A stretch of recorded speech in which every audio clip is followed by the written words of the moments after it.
Hey everyone, I'm Srinath and welcome back to CD Technologies Weekly Tech Tip. Did you know that not every financial institution provides the same level of security? Without robust security measures, your financial information could be at risk. Today, I'll share with you 3 essential tips to enhance your bank account security. Step 1. Enable two-factor authentication, or MFA, or even 2FA. Set up a two-factor authentication for your bank account.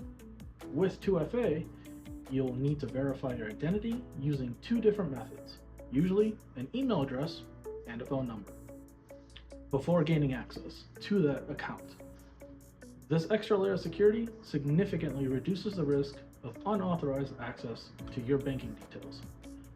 Step 2. Consider cybersecurity policy. Investigate whether your bank offers a cybersecurity policy. Such policies can cover you in case of cyber attacks, fraud, or phishing attempts. Having these protections ensured by your bank can make sure that you're financially safeguarded, even if the worst happens.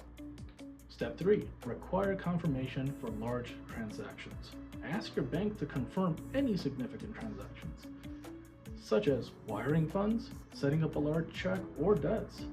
This step prevents unauthorized transfers. By doing so, you make it harder for hackers to manipulate your account. Remember, implementing these safeguards will strengthen your bank account security. If you found this tip helpful, explore more of our content. Have a great day.